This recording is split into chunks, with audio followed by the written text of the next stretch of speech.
for a lot of people, the early spiritual path, early spiritual awakening can be really lonely. And today I want to talk about why that is and why that actually isn't a problem. Okay, you might start having these feelings and think that you need to fix something, or you need to do something different, or this is a sign of something being wrong. It's actually a sign of something being deeply, deeply correct. But before we get there, my name is Hannah, and I'm a spiritual guide, mentor, student of classical Shakta Tantra, and I help people to just divinize their lives and make their whole life into a spiritual practice. And if you like what I share today, I encourage you to check out my Patreon. So here's why early spiritual awakening, or just the spiritual path in general, can feel incredibly lonely. So something has happened to you where you have new knowledge, you've had a new realization, you've had some sort of an awakening, and that implies that you were previously asleep to something, an experience, a thought, and now you are awake to a new reality of sorts. And that's going to be lonely no matter what, because 99% of the people in the world are just not having that experience, partially because it's just not available to them cognitively for whatever reason. They aren't interested. Even if you told them, they wouldn't even care. This is one of the things that can feel very lonely on the spiritual path, is you start having all of these amazing experiences and you try to talk about it with your friends or your spouse or your family, and people just kind of give you a blank stare and they're like, what? Okay, hun.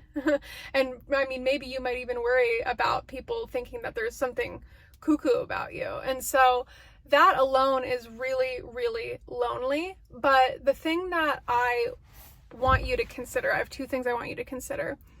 The first thing that I want you to consider is that I don't believe that you're having a real spiritual awakening if you're not having some sort of embodied or intellectual experience that differs significantly from the norm. If you are having some sort of spiritual awakening that is leaving you to continue to feel the same as everyone else, to feel like you're normal and all these sorts of things, I don't want to paint too broad of strokes here, but that's just more of the same. And that's not what actual mysticism is actually about. You kind of have to become an ontological outcast for real spiritual awakening to be working, because you just have to have this new experience that shatters your belief in how things are, how they should be, how reality works, what's possible in consciousness, and all these sorts of things. True mysticism comes from a shattering. True mysticism comes from some sort of a heartbreak, whether that is your soul and heart getting crushed by reality, or maybe even you have some sort of an awakening through leaving a relationship or leaving a position at work and you start to have a dark night of the soul of sorts. And so in my mind, if you're having a spiritual awakening of sorts and you don't feel different, you don't feel like this ontological outcast, it's not a real awakening. So now that you hear me say that, you know, okay, this shit is real and this is actually what's supposed to happen. The second thing that I want to share is that one of the things that this experience of loneliness is revealing to you is how much you consciously or unconsciously need to feel understood by other people.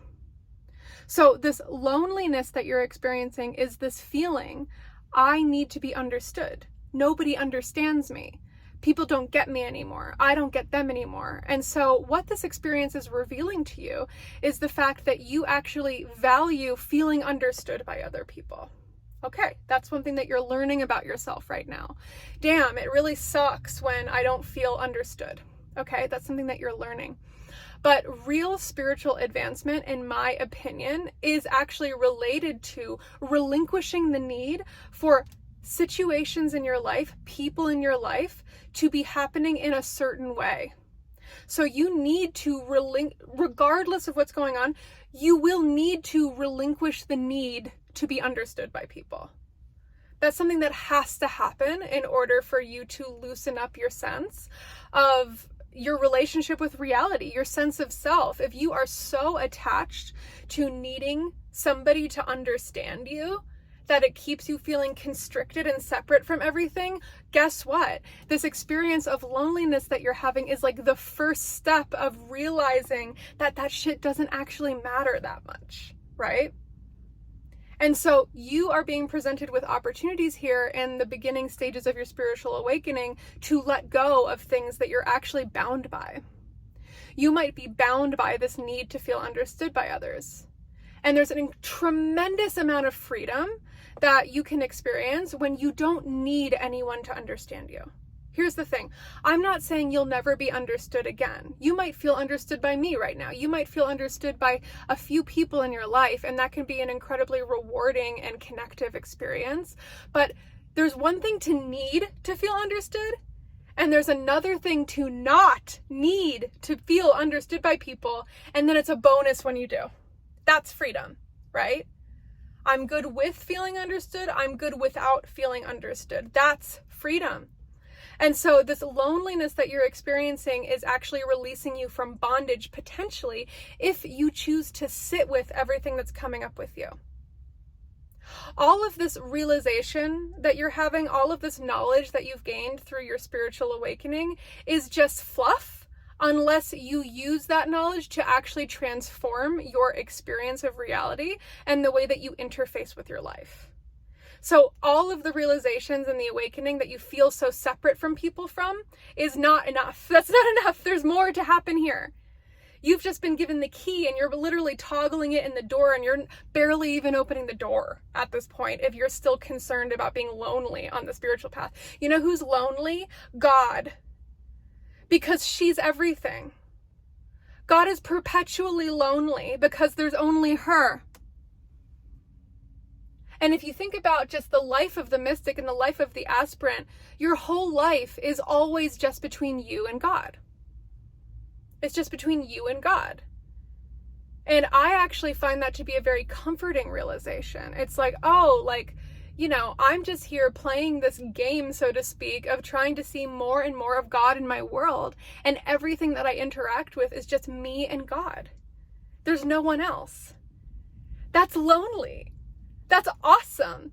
There's almost like that meme on the bus of the person who's like looking at the wall and they're sad and they're like, the spiritual path is so lonely. And then there's the other person who's looking out at the beautiful mountain scene and they're like, the spiritual path is so lonely. You will get there. You will say the spiritual path is so lonely because it's only ever been me and God this whole time. All right.